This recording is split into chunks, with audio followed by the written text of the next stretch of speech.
If you're a property investor, you're not going to make any money. If the rents don't go up or the house prices don't go up, how are they going to make any money? So what I would say to people is you need to become the trade price. A builder's estimate is just an estimate. He hasn't scoped it properly and he hasn't got in a QS. And without working closely to a QS, you will never be able to understand projects. A lot of people choose HMOs because you've got potentially 4 upwards. It can be a really good cash cow, but it comes with a few problems in terms of design, legislation, all of those good things. No, the problems come because the business model is not correct from the start. What most landlords do is they make them look like just another HMO. So why did you choose HMOs? Well, the only reason you choose HMOs.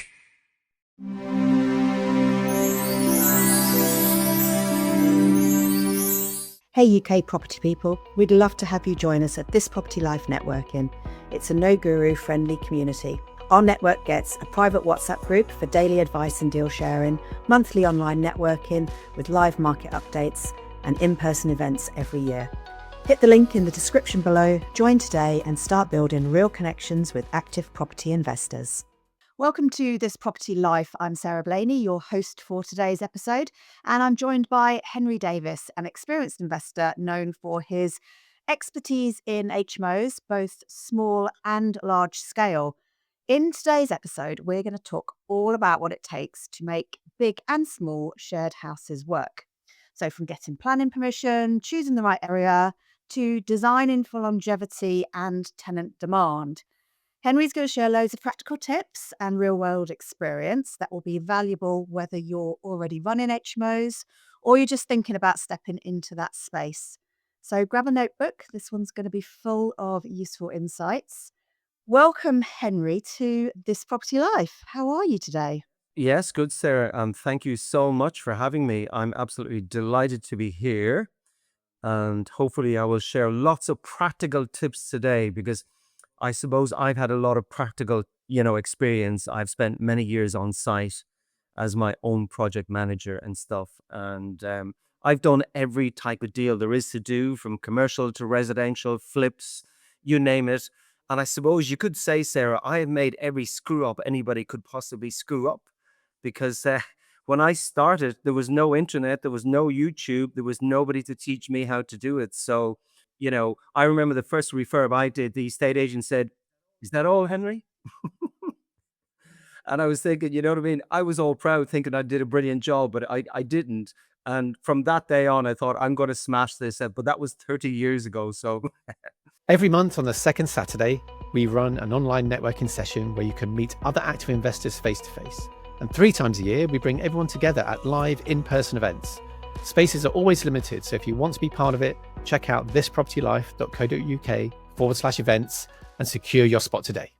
Yeah, I mean, that's it. There's so much information available nowadays, isn't there, at people's fingertips. And I guess, when I started, sort of, a couple of decades ago, not 3 decades, but a couple of decades ago, again, no information. But, people are lucky, aren't they, that they've got people like us who have got a couple of decades experience that we can, hopefully give some little insights and practical tips as to where you can, just save a bit of time, save a bit of money, and just do it a little bit more efficiently. And that's definitely what this is all about. So we're going to talk about HMOs, and you do big ones, but you started on small ones, and I think that lots of people have got a different opinion about HMOs. They think it's quite hands-on and it's going to be a lot of problems and all of this sort of stuff, that there's so much regulation and all of that. And other people are like, yeah, bring it on. It's a much bigger reward. So why did you choose HMOs? Well, the only reason you choose HMOs, I suppose, would be obviously for the revenue, because in most parts of the UK, if you were to buy a single let property today, and if you were to rent it out after you pay all your maintenance and after you pay a 70%, which would be 90% of mortgages, 70% loan to value mortgage, after all costs, after current interest rates, which would be 5 point something percent, you wouldn't really have much, profit. You'd be relying or hoping on future capital appreciation. So it was as simple as the fact is I just needed to have a better cash flow, basically, Sarah. Yeah, I think that's why a lot of people choose HMOs, isn't it? It's because, You've got potentially 4 upwards. I know some of your places are 24 rooms, and you've got that as your revenue stream. And it can be a really good cash cow. But it comes with a few problems in terms of design and legislation and all of those good things. But it shouldn't put people off, should it? No, the problems come because the business model is not correct from the start. So there's a lot of minor details to get a property with really good tenant retention. And that's the thing and the area that most people obviously struggle with. Most of my HMOs, especially the bigger ones, they have been back to brick original projects.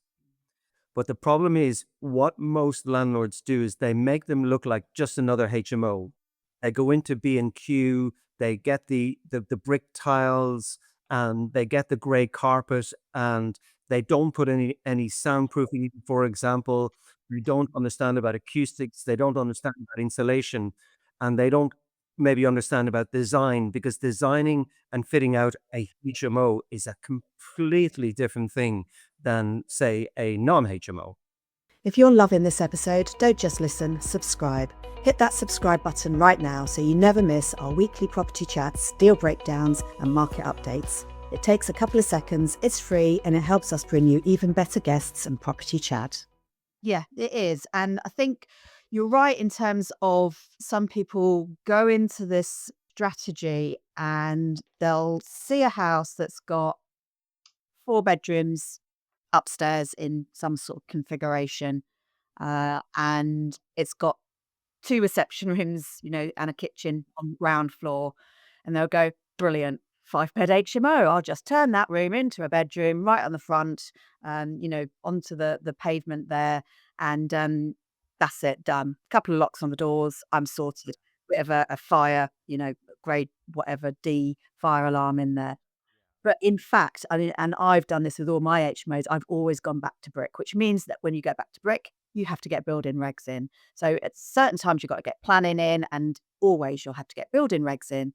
And building regs do go in for sound insulation and acoustic and all of that good stuff, and lots of fire regulation as well. But that is really important, not just from a safety perspective, but as you've mentioned, for tenant retention.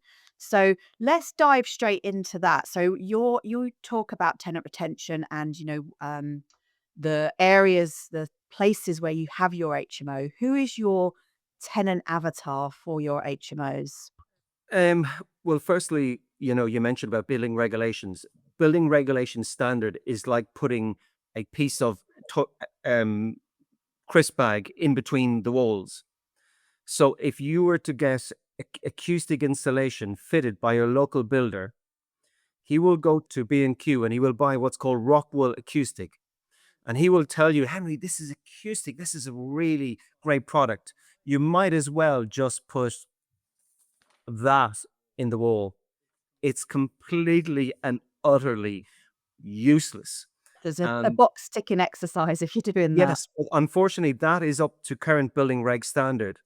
So you have to get basically the way insulation works is really simple. The more expensive it is, the better it is, right? And obviously, if you've got lots of walls and a bigger development, it's quite expensive. So, so I have a particular specification that I know works. And then you have to have it installed by somebody who knows what they're doing. Because what would typically happen is if you have a hole in the wall, let's say there's a pipe going through to the next room or something, that hole will nullify all your insulation. So what you need to do is highly designed rooms as well, highly soundproofed, and each room has to be a minimum size, in my case, of at least 10 square meters.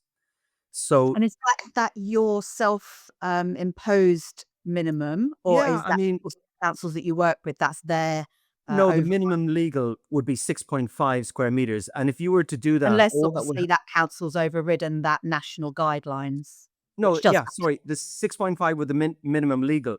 But all that would happen is if you did it to the minimum legal is you would have high tenant turnover, number one. And number two, you would attract transient tenants because they're the ones on the very lower budgets because that room will be 40% less than a good sized room. So it's completely counterproductive. And that 10 square meters is just based on my experience. Because, over the last 30 plus years, I've done probably over 100 projects, both as the current MD of Genii Developments Limited, and I was the former CEO of International Property Group, which was a Dublin-based holding company to take advantage of the lower corporation tax. So all these minor details added up to get the perfect product. The room has to be a certain size, ideally ensuite, highly insulated, so obviously it's warm. Even the type of furniture you use, all my furniture is fitted and made to measure furniture. So the question you asked me, was that a self-imposed size? The answer is yes, because that, from my experience, is the optimum size. If you make them too small, the tenant turnover is too high. If you make them too big, you won't make any money. Yeah.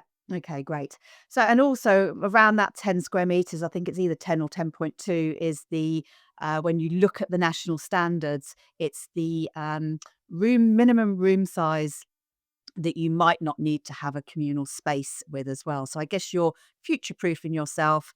And do you know what? I honestly believe the 6.5 is going to go up at some point in any case. So I think it's always good, to look at the national guidelines and ensure that you're going, well above that to future proof exactly where your HMOs are going to be. Yeah, I mean, typical profile is a professional who can't afford to rent a flat, or who wants to save money for a deposit for a house, and or who doesn't want to pay extortionate rent. Now, I don't do students myself because I found from students, the problem with students is the tenant turnover is high. They typically come in as a group together and they leave after a year.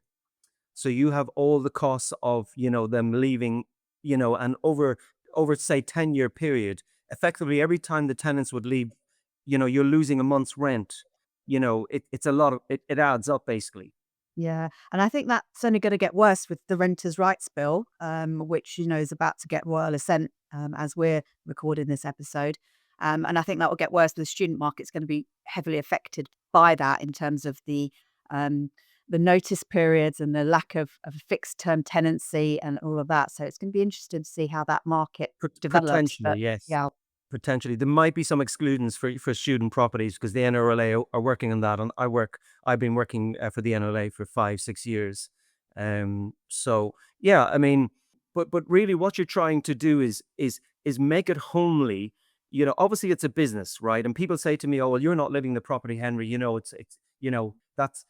But I don't see it that way. I want to make it so that, would I live here myself? Would I feel comfortable?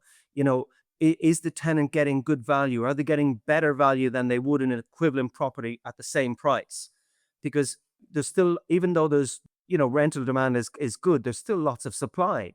And every time a tenant moves out, there's time, hassle, costs, and it's just hassle. So I'm thinking, how can I make it so attractive for the tenants? Right down to, I mean, if a really simple tip is a really comfortable bed. It makes me laugh sometimes. A friend of mine, he's a landlord, and he spent 750 quid doing up a place, and he went to B&M for the mattresses. And I said, like, that's just counterproductive. You need a 200 quid mattress. I'll show you the exact one to buy. And believe me, the tenant's feedback will be, oh my God, the mattress is so comfortable, Henry. Um, and then in HMOs, they never have enough storage space. So I have special, they're called pull-up flat beds. So the whole bed is just literally a flap on the side. And under the bed, it's the size of a wardrobe. And then sometimes if the rooms are small, I have these called open wardrobes, and the furniture is made to measure for that size. So sometimes, let's say you go into a hotel, it feels like a hotel room. And let's say the room is smallish. Let's say 10 square meters would be one of my smaller ones. Then the table in that room against the wall will be a 30 centimeter table instead of a 60, because the room is smaller. And things like the bedside lockers, they're off the ground as well because it makes the room look smaller. Sorry, look bigger. It makes the room look bigger and more roomy and stuff. And what happens with HMOs when they're all new and you're doing your photos after your development is done, it looks great. And then let's say the tenant moves out years later. And let's say, for example, the tenant is a messy person, which, that's just normal life and they're a bit messy. You walk in and the place is just cluttered. But with these under storage beds, you can push everything under the bed and it gives a lot more options in terms of the storage. Yeah. Okay. So we've spoken about getting back to brick, and your top tips on that are go above the building reg minimum standard. So for and I think you're right on the acoustic. I think if you're putting lots of people who don't know each other into a property, then there has to be you have to do everything you can to create a harmonious atmosphere.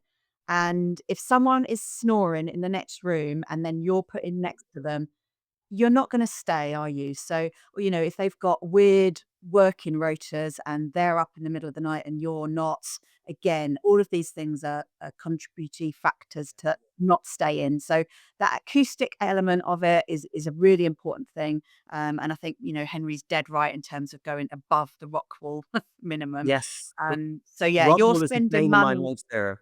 Yeah, fair enough. And Like, it 'cause doesn't. all the builders say, "Oh, I mean, this is a really good product, and it's like 20 quid extra than the usual cheap insulation." And I just say to them, "Listen, forget it." Yeah. So you're spending money in the gubbins of the actual fabric of the building, Yes, aren't you? yes. As well as that, we also use the soundproofing plasterboard. And where, for example, if a room is connected to a kitchen, like if a room is bordering the kitchen, next to the kitchen, then we would actually do 3 layers of insulation. We do chipboard, and we would do 2 layers of it's a blue plasterboard. It's a soundproofing one.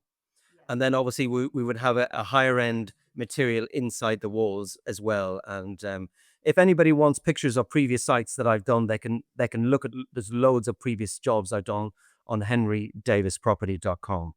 Fantastic. And I guess in that with that sort of level of sound insulation, you're also going to be helping the heat insulation aspect Yes. of things as well. So your EPCs are going to be of a much higher standard, which is potentially going to be important for 2028 and 2030 when we apparently are going to get the EPC walls coming in. Yes, absolutely. The EPC is going to be it's a big thing already. And obviously with HMOs, because of the utility costs, it's important too. So the installation is really important. And years ago, I used to go way above, the installation, and the builders all said, "Henry, what are you doing this? You're wasting all this money. Nobody else is doing this. You're an idiot." Basically, they were calling me because I was trying to future proof. And again, in terms of insulation, I would put probably double the current regs, which is hard for me to bear because it is sometimes more expensive. Now, I have to be honest, if I'm selling a property, I don't do that. I do just slightly above the minimum to get it to an good standard, but it's too expensive to do if I was selling it on.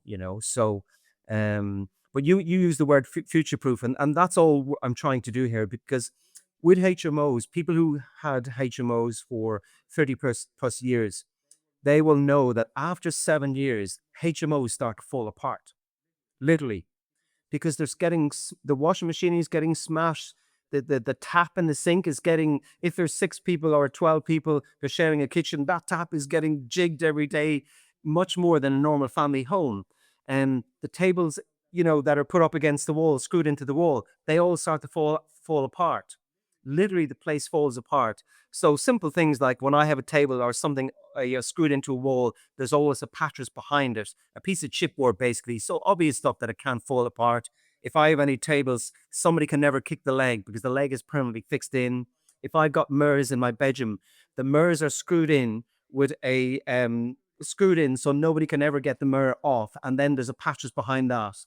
And things like the even the pegs on the clothes pegs, the clothes hooks, and they're made from a really thick metal. They're like, they're six quid each. I could buy them for 150 on eBay, but these are 6 quid each. But they will last forever, and somebody can hang off it if they want, and they still won't break them.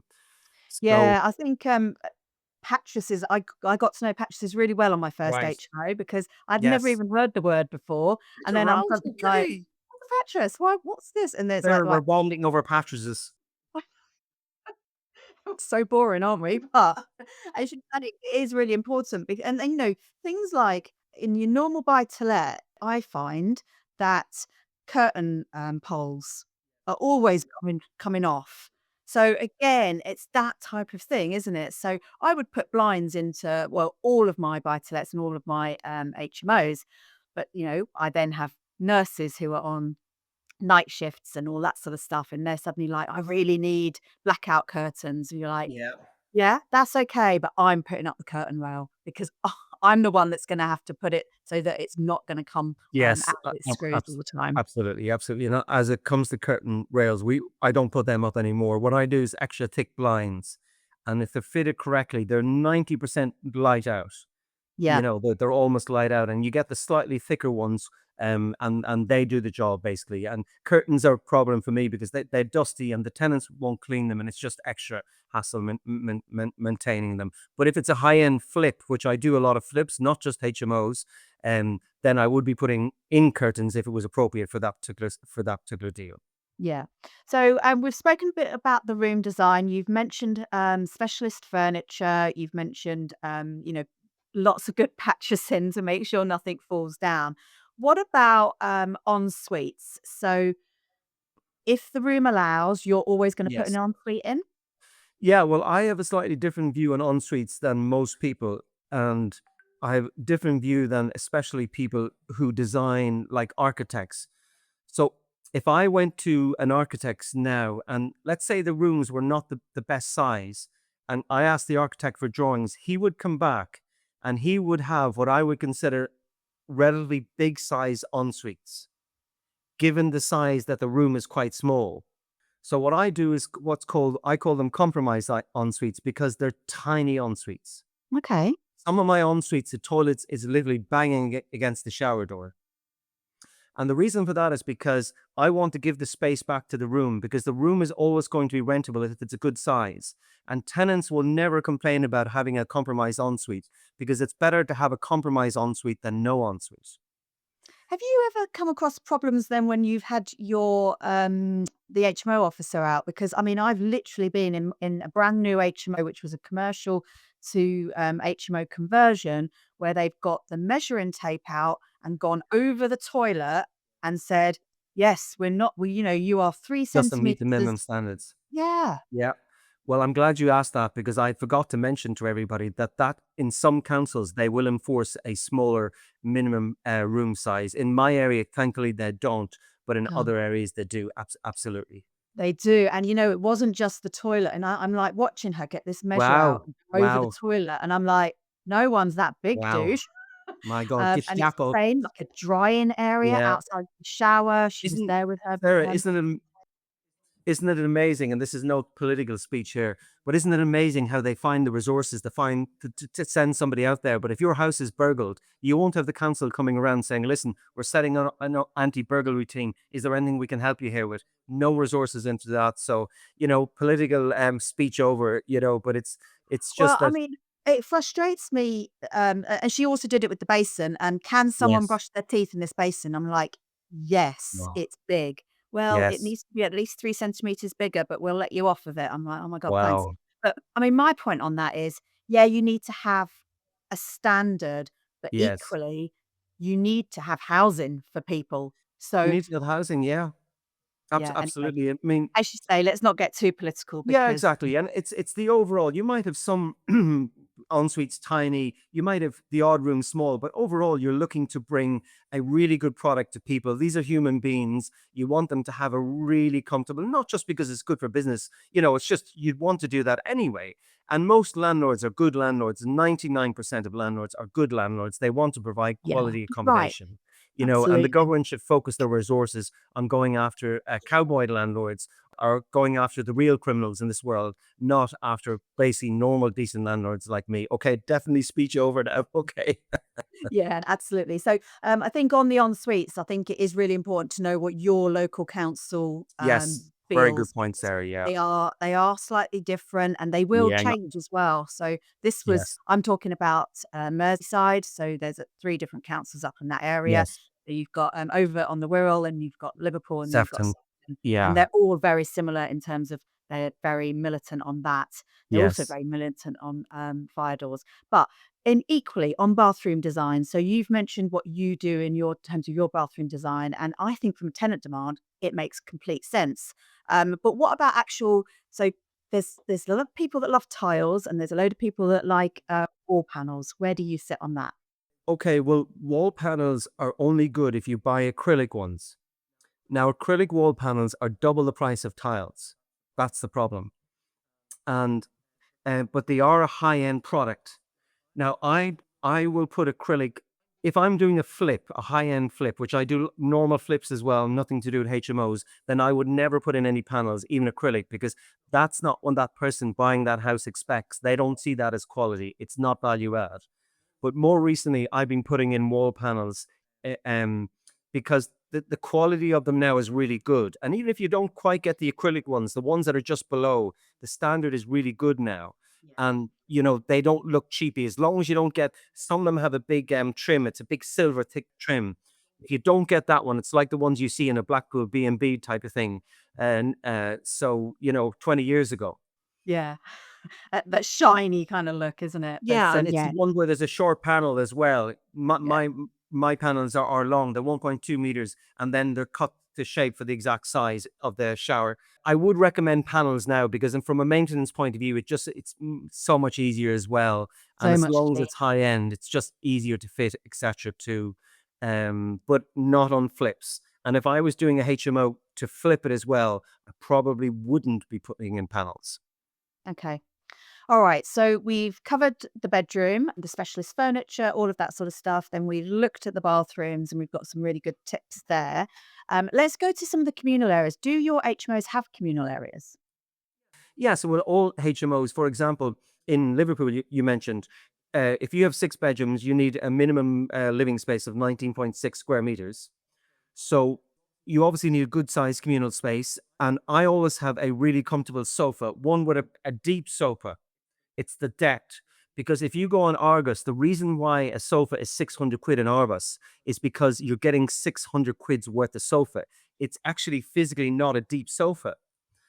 So it's the depth that matters, right? And when you start going online and checking the depth, you start to see what actually where the value is because and then the sofa has to be comfortable and it has to be homely, but it has to be a color that doesn't show stains. So getting the sofa choice is really important. If the room is small, you never put a coffee table in. You put side tables and you get them from IKEA. They're 10 quid now. They're 12 quid. Before COVID, they were 5 quid. Then they doubled just after COVID to 10, and now they're 12. I forget the name of it off the top of my head, but they're metal small tables. They're Okay. about a foot by 7 inches, and you put them each side. And the reason for that is because instead of a big coffee table in a small-ish size room, if it's small, it makes the room look bigger. And the reason I'm saying about small rooms is because if you can crack small room design, it makes life much easier. Yeah. Then in my kitchens, we always have a kitchen island, even if that's a small island, butted up against the wall, and it's only 4 foot long, made from a piece of worktop with 2 hairpin legs. And if anybody wants to see my exact designs as well, I'm happy to share a file of a recent big HMO I did. I'd be happy to share that file. But obviously, some of them are on my website, henrydavisproperty.com as well. So um, and then the kitchen, lots of storage. And kitchens, you need the higher cabinets. Most cabinets are 700 height. You need the ones that are at least a meter. And you Yeah. need the teak-in cabinets where the width of the cabinet is wide enough to hold lots of plates, obviously. Because if you get two narrow cabinets butted together, they don't hold a normal dinner plate. And then I try and fit the kitchens out to make it look like a German high-end kitchen, but on a budget. Now, most Okay. people would go to Howdens and Magnet, and they would be double the price of my supplier, if not treble. And that's where most people go. Years ago, Howdens was the number one place for the trade, and I used to go there all my life. But now they've doubled or trebled the price of their kitchens, and they're now a very expensive kitchen supplier. And on top of that, the takeaway kitchens from B&Q, which would be the number two, because obviously Kingfisher dominates the market. In the UK, Kingfisher is the number one. So with Kingfisher, you think you're getting a cheaper kitchen, but you're not because you've got to assemble it. So the supplier I buy from, it's a fully 100% assembled. And that means that the shelves are on, the doors are on, and even the end panels. Yeah. Okay. So that is even more. So I purchase most of my stuff via LNPG in the magnet range, and the carcasses are self-assembled, but the doors aren't and the end panels aren't. So yours is one step ahead of that. Yes, and I will give you my supplier because you'll get it for half the price of the magnet. And the way the kitchen industry works is you only get the cool and trendy colors when you go up the higher ranges. So if you look at a really nice kitchen, it's in the really cool color, but that's always in the high ranges. Whereas my supplier, the cool and trendy colors are in the lower ranges. And that's how they price kitchen because they basically charge more for the same thing, basically. Yeah, and handles or no handles? It doesn't matter. I usually it depends on the design. I'm not bothered.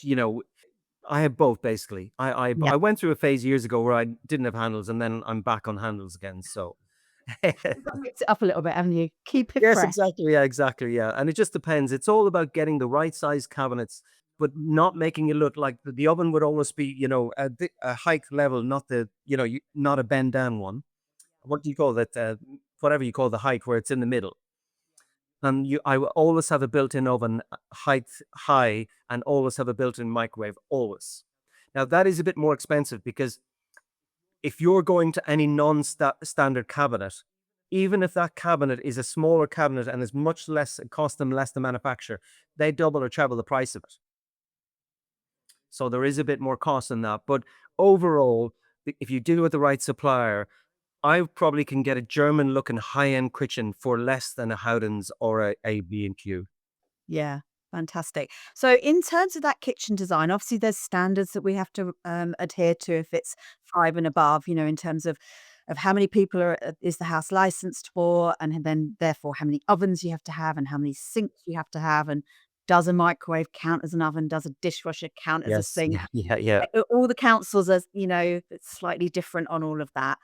Do you so say if we were looking at your standard 6-bed HMO, would you be putting in, the double oven scenario, the double fridge scenario? The last six bet, I don't do small HMOs anymore, but the last six bet I did, small one, would have been maybe 6 years ago. And I didn't put in a double oven for that one. It was a standard. And that was okay because you can go into your local council and there's a guidelines document, HMO standard and guidelines in the case of Liverpool. And that will tell you, the guidelines of what they expect basically. And that's usually what I would do basically, or my architect and me, we would look at that. And we would always over spec it. If they say one, usually I would sometimes try and put in two because it's better for people as well. Or I put in the microwave that can cook, etc. And I'd always put in a high capacity microwave, like the highest capacity I can find, because everything breaks. And another tip I would give to people as well is I would normally buy, if I said to you, the washing machine is the number one break, it's guaranteed to break. But if I said, first of all, most people get an 8 kg drum, which is too small. You need a minimum of 10. But a 10 kg Bosch is 1,200 quid. But you can buy a 10 kg Beko for 400 or 450, and then you can extend the warranty for another 150 for 5 years. Yeah. Okay, so that's So that's a really good tip, isn't it? yeah, Because absolutely. It's common sense, and nobody's going to pay 1,200 quid. It's too expensive, but it's all about getting half decent stuff. And I always put branded anything with a moving part, right down to the taps. I will always buy a brand, like even the shower thermostat, that has to be a brand. The actual shower heads, and that's a brand. And the one I use is used in most hotel chains in the world. It's robust. It's designed for heavy use. And a big tip is any of the brands a hotel use, I often copy them because I know they're designed for more robust use and stuff. yeah. And So what anything, brand is that you use for, that type of I think this appliances? is my Alzheimer's coming in, Sarah. You know when Oh, somebody that's all asks right. If it you, comes back to you, let us know. yeah, yeah, and that's really frustrating as well because I know it. I actually have some of them in my warehouse, like because I stack them up when they're on offer in Tool Station. Yeah. I love it when bargain hunters, I love that sort of side Yeah, of you. Yeah. you know yourself. Listen, you got to be thrifty, Yeah. and it's all about buying high end stuff when the sale is on. And here's another really good tip: when you're doing a site or development, all the stuff that's good quality for the right price, it's always out of stock, or they haven't got the color that you want or the size you want. Anything that's good value, you will never find value on first or second page Google. because the stuff that's really high end, that's good price, you have to go looking for it. And a lot of people now go on Google and, you'll end up with all the usual suppliers. It'll be B&Q, it'll be Kingfisher, it'll be all the usual names. Yeah. And that's not where I generally speak it. Now, occasionally I will buy the stuff from there because if it's a brand, then it's better value, of course. And another thing as well, you can get and if you're a member of the NRLA, you can get a 10% discount off all your purchases via B&Q as well. You get a proper trade card. Yeah, yeah. Okay, so the other thing that people will often ask around kitchen design is, do you put tumble dryers in or do you do washer dryers? I have no preference on that one. Generally speaking, the house isn't going to have enough space for a tumble dryer for a separate. So generally speaking, I don't put in tumble dryers unless space allows. And then if it allows, absolutely. Yeah. And then another quick one, fire one for you. Do you provide the TVs in the room or do you just provide the aerial and the switch in the Yeah, right place? that's a really good question. I don't provide any TVs anymore at all, even Oh, in the at living all? room. Not even in Yeah, the I've communal stopped doing lounge? that. Now, I've stopped doing that because I don't want to be responsible for the license. And now in the living room, if they ask me for it, I will get it. If they say, listen, we want a TV, then I will get it. And then obviously I'll get the license. Yeah, But in the rooms, it's a big no-no. Firstly, I don't want people who are just in the rooms, keyboard warring and watching TV all the time. Obviously, I want people that are going to integrate. And the central point should be the living room where people should meet up. But no, in the rooms, it's definitely a no-no as well, because unless you have very well good soundproofing, there's always somebody who's going to put the TV on at 2 o'clock in the morning and watch TV on full blast. yeah. Okay, fair enough. Right, so we've sort of spoken a lot about the smaller scale HMOs, and the Yes. thing that I'm really interested in, and the thing that you've been doing, much more in recent years, is that large scale HMO. And what do you define as a large scale HMO? Well, for me, anything above 12 rooms and above. Um, and generally speaking, it tends to be ex-offices, or I've done quite a lot of old pubs because they tend to be a decent size. Sometimes they have amenity space around them. And basically, the trick with HMOs is there is a lot of pushback from councils about HMOs. And what people fail to understand, developers, is you can't blame the local community for not wanting a HMO next door in their street. Let's say it's a group of terraced houses. I mean, that's fair and reasonable. So I tend to focus on buildings where I know or I'm very confident I will get planning permission. And, I have a 100% success rate, not because I'm brilliant at my job, because I've just done so many of them. And, I work closely with planners and we have a fair idea of what's going to go through. And one of the best tips I could probably give people listening here is the type of building you target has a massive impact. And I can get planning for any HMO, even in an Article 4 area, easy peasy. Now, easy peasy is the wrong word, with a lot of preparation, a lot of research, and a lot of guidance. Because the properties that will get planning permission are usually self-contained, ex-commercial, ex-offices, ex-pubs, where they're not in a block of terrace houses.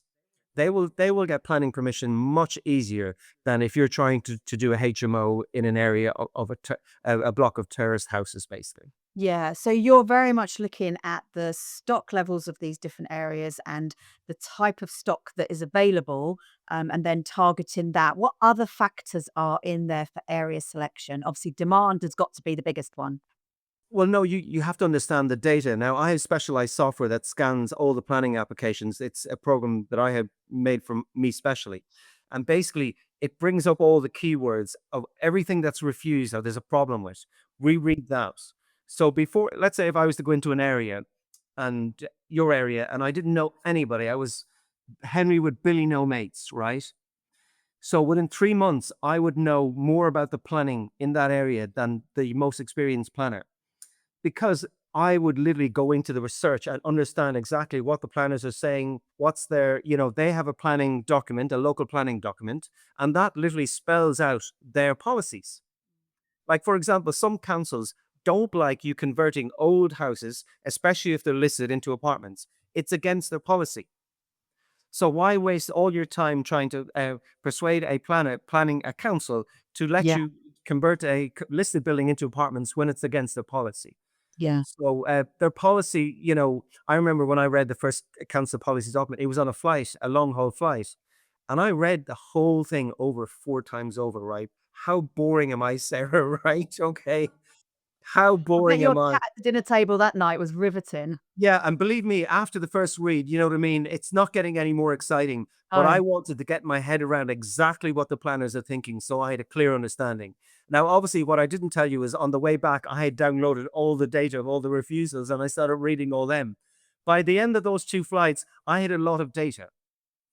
And data buoys you. It may sound really obvious, but a lot of people don't do that. They don't go into the trouble. I would rather spend the time on the data so I'm not wasting on going after on tangents, chasing planning on buildings that will really struggle or we won't get through.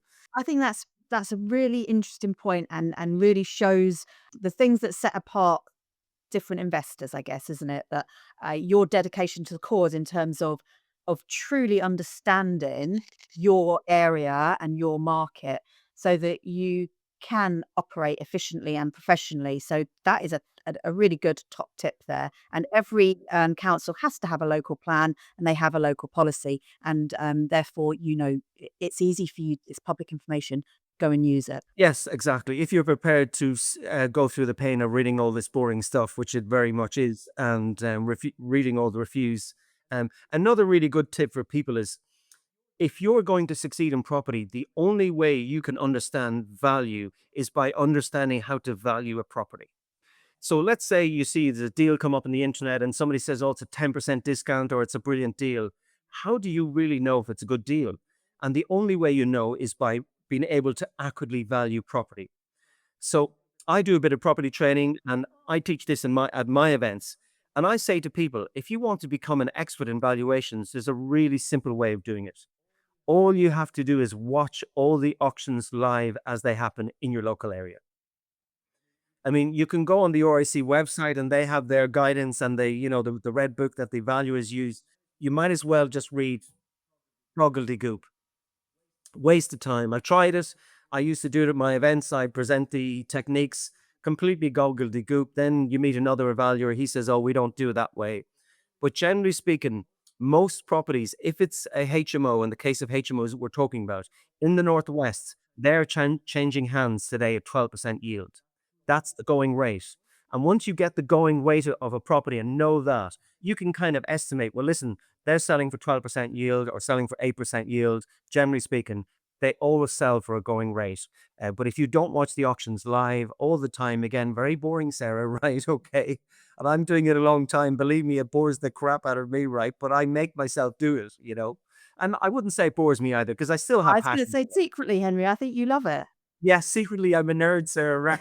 But we, I'm we trying to kind be of all all are, cool, though. It's all good. cool and trendy to your audience there, but I'm figures and data driven because I just don't want to waste my time on rubbish. Yeah. And another common thing that happens to me is lots of people will come to me and say, Henry, I want you to be a joint investor and I've got this amazing project. So the first thing I'll say to them, well, how much is the refurb? And they'll say, oh, the refurb is 150. And after we do the refurb, we're going to make another X amount of profit. And I say to them, well, how do you know the refurb is going to cost you 150? And they'll say to me, to my surprise, because we got a builder's estimate. A builder's estimate is just an estimate. He hasn't scoped it properly and he hasn't got in a QS. And without it working closely to a QS, you will never be able to understand projects. You'll never finish on time. You'll never finish on budget. And you'll never be able to clearly assess a project cost before exchange of contracts, which is something I would try and do as well. And Yeah. Sarah, I sound So like I you know it did all. QSs for your larger scale HMOs. I mean, I Any wouldn't use QS on a 6 bed, for example. anything? No, I would still use QS and anything above 80 grand. And Okay. when I'm seeing like here, oh Henry, he knows it all. I don't know it all. I just get the professionals in. Yeah. You See what I don't mean? have to And know it and all, though. and You just have to be that's good at getting your team together. and understanding the right team, the key members of the team. Like literally me and my QS, we're good friends because over the years we've just done quite a few projects. And literally, if I'm now I'm going to give you another little funny little thing about this. Despite me being really good about estimating budget costs, despite me having a lot of experience in projects, and I made a lot of mistakes when I started 30 years ago. I have to say, like, I've come from a lot of experience, but I had never finished the project on time or on budget ever. I Think don't about think that, I have ever. either. Yeah. And you never will. Now, obviously, if I'm 5% over budget, I'm literally texting the QS and say, that was bad. And he texts me back and says, Henry, all my other clients are 25% over budget and you're moaning about 5%. Get lost. And we're friends now. And he sends me a smiley face. The last time I sent him, he says, get lost and stop being a perfectionist. So, but without the QS, you won't be able to do that accurately on a bigger project. Now, if you have a really good trusted builder, long-term, relationship, you can probably, but generally speaking, you won't. And you're putting yourself at risk, so much risk by not having that impartial professional. And the number one risk element, it would be where, let's say a project is broken down for argument's sake, to make it easy for everybody listening. It's a project of 100K. And let's say you've agreed to pay the builder 20K each invoice for argument's sake, just to make it easy. So what would happen is the builder will send you the invoice for the first 20K's worth of work. But that's his opinion about him having done 20K's worth of work. So during each payment, you have to get the QS in to assess that 20K value. Has he actually done 20K's worth of value? And has that 20K been done in accordance with the original schedule that was agreed when you did a tender document? So example would be, let's say the first invoice is to cover the preliminaries. Let's say there's some structural work needing to knock a wall because it's falling down. You want to just knock it before it's built. Let's say you're putting a porta cabin in with 3 toilets in the porta cabin. And let's say you're dumping out all the rubbish of the property. And let's say you're putting Heros fencing around the building. So what happens is the QS will go in, he'll say, right, we agreed 17 Heros fences, they're all up. We've agreed a porta cabin with 3 toilets, but sorry, you've only put in a porta cabin with 2 toilets. So you're going to have to either get another porta cabin or we deduct some money. Yeah. And then an independent professional is coming in, and then you don't have a big argument with the builder. And there's not friction between you and the builder all the time, because I always say to the builder, well, that's what we've agreed. It's on the black and white there, because the builders play this game of most builders I know are always hassling you for the money like it's their last paycheck. And yeah, you're smiling because you've been through it, Sarah. Friday afternoons at about Oh 2:30. my God, Friday afternoon, the fun. I remember, anyway, builders, they're characters. Now, as you get higher up on the scale, obviously the projects are more professional and you deal with a team, and that is easier. But below a £500,000, it is a bit like, they're characters, let's put it this way. Okay. All right. So for those large scale places, we've spoken about how you're looking at all that data around the planning and understanding your area.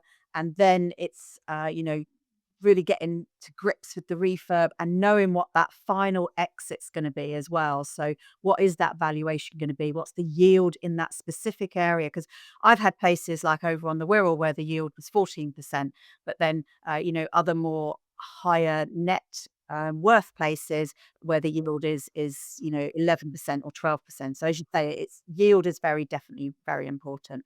So we've got the end valuation, we've got the refurb. Using a QS on things above 80K is one of your top tips, because it has that transparency and protection for all people.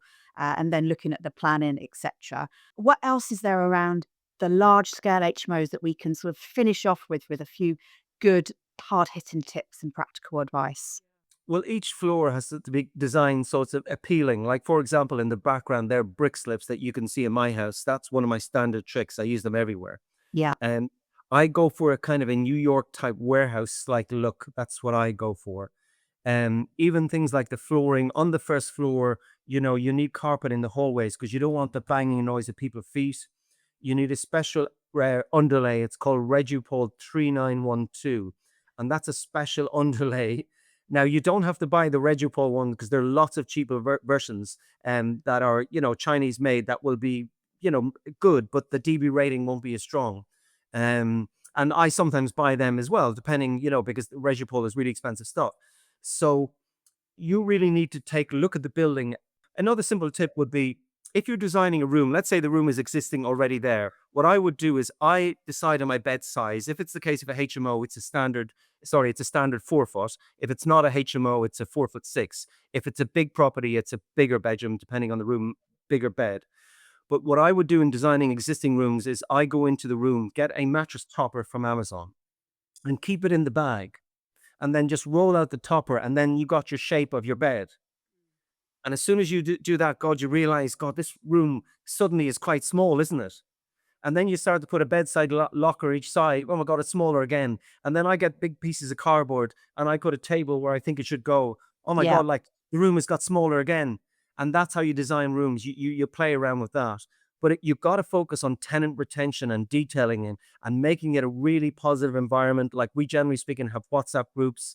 And you know, the usual thing, if there's an argument between people or something, I will say to people, listen, guys, let's just tone it down. We all have to live here. We all want to get on. People make mistakes. And I always have that kind of culture of, you know, if they want to contact me or got an issue, they can do, but they have to put it in the WhatsApp chat.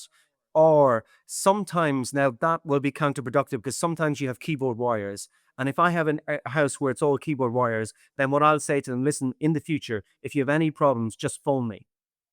And then within literally 90% of your interaction is gone. But that's generally rare because people are reasonable and they're just, you know, generally rare. So it's also about creating a culture and an atmosphere for tenants to feel valued. And when I go into a house, I shake the towel, brilliant to see you, how are you? Because I want them to feel valued. It's a home.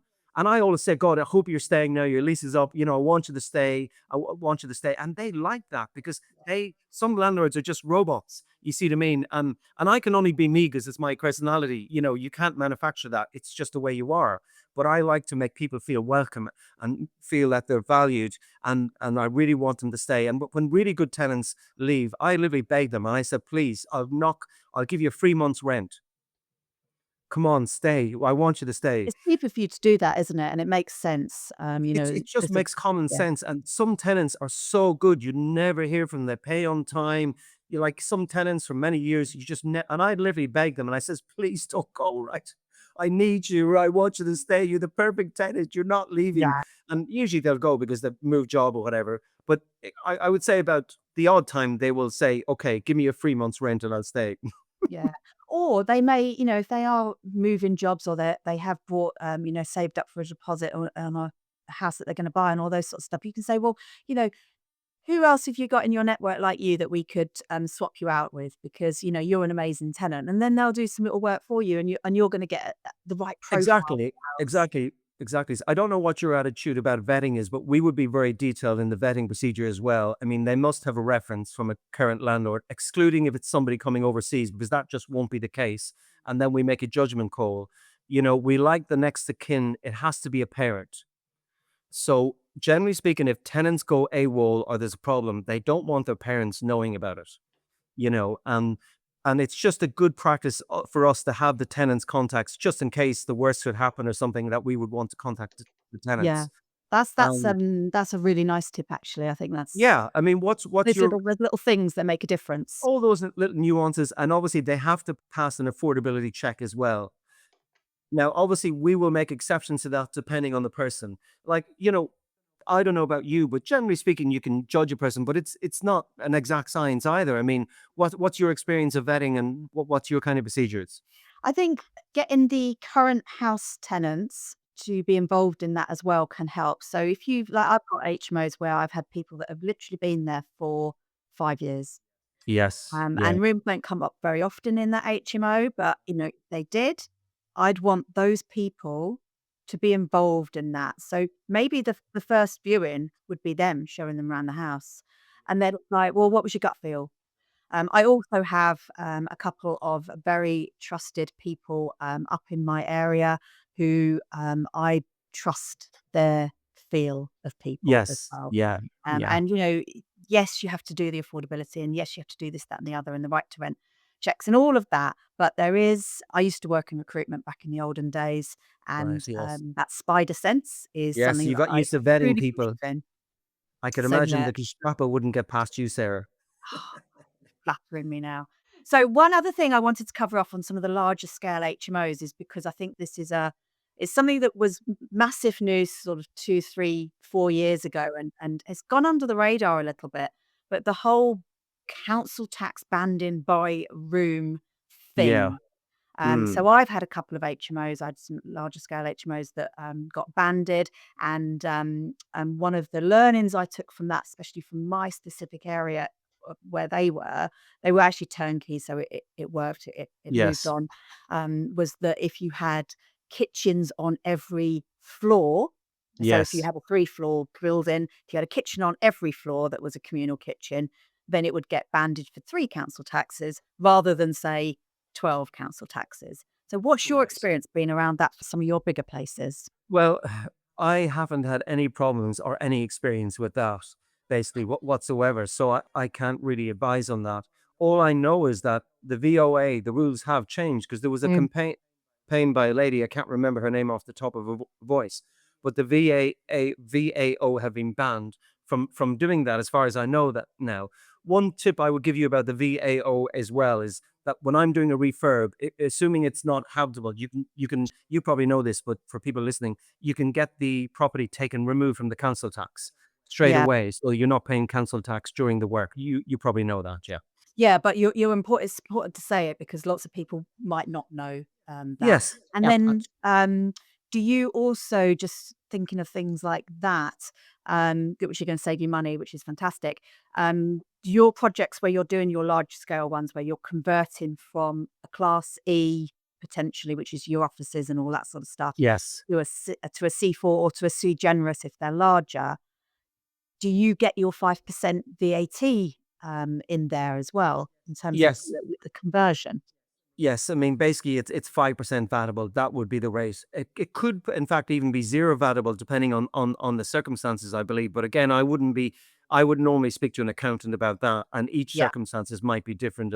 And I wouldn't consider myself qualified or an expert enough to give advice on that. So I'm happy to say what I'm doing, but I think everybody needs to check that for themselves. Yeah. But there's I lots of little things, isn't there, that as you go through the years, you kind of pick up and you hear that, "Oh, someone's done that." And so it's all those little nuances that can Yeah, make the project go a bit smoother. absolutely.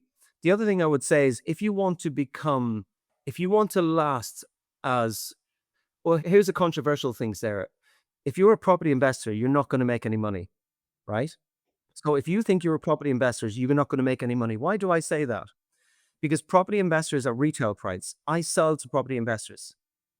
And the reason they're not going to make any money is because if the rents don't go up or the house prices don't go up, how are they going to make any money? So what I would say to people is you need to become the trade price. So you have no choice. If you want to build a sustainable model and last, you have to create the value and equity in every deal. You have either have to create that and recycle your cash or sell it for a profit. Because if you don't do those, then you're simply going to run out of cash. So I always say to people, become the trade price. Effectively, you have people say, what's the best strategy? There's only one strategy. Become a property developer, create value and equity, move on to the next deal. If you can crack that, the rest will look after itself. Does that make sense to you, Sarah? Yeah, and I think it's terminology, isn't it? But yeah, I think Yes. it's interesting that you're sort of talking about the trade. Some people say buy at wholesale price rather than Yes. at retail prices. Kind of the similar sort of thing, isn't it? And it's true. You make money when you buy, and that's a fact. And it's time in the market, not time in the market. Yes. So Yes. again, those sorts of things. But I think it's been really, really fascinating to talk about some of the over things that you do, because I think that's a lot of people wouldn't do that in HMO land or just generally in property investing and developing, because it's adding cost to things that you don't necessarily. It's hassle as well. People don't like the hassle. Like, for example, I put different type of carpets on different floors sometimes. And one floor might be a slightly different design. It's all hassle, but the idea is to add value to make it better tenant retention. And I've told you probably 5% of what I do because I just stick to the main themes, you know what I mean? And also, Sarah, if anybody wants, I have a free guide. It's about how to buy at the auctions. It's written by me, but it's been edited and checked by my solicitor because there's lots of legal advice in it. And it's a comprehensive 17-page guide about how to buy at the auctions. And of course, if anybody wants to contact me, they can get me on henrydavisproperty.com, where there's loads of examples. I've got about 25 previous deals as well. Some of them HMOs, some of them flips. Amazing. So yeah, that was my final question. How do people get Good. hold of you? But you have gone there before me, Henry. So head to Henry's website, and as he said, he's got an auction guide there that you are more than welcome to get your hands on. Download And for hopefully, it will free. be some really good information. But I've really thoroughly enjoyed Thank speaking you. with Likewise. you today, and hopefully, people have got a few tips and tricks that they can bring to their next HMO. And I think, overspecking is the one thing that I'm going to take away from today's conversation. So, Henry, thank you so much for Pleasure. being on this Property Life, and we will Pleasure. chat again soon. Yes, thank you, everybody. And you can also look me up on LinkedIn, Henry Davis from Genii Developments, Genii. Bad spelling, I know, but Genii Developments Limited. Thanks, Perfect. guys. Thank you, Sarah. Thanks, Henry. Bye.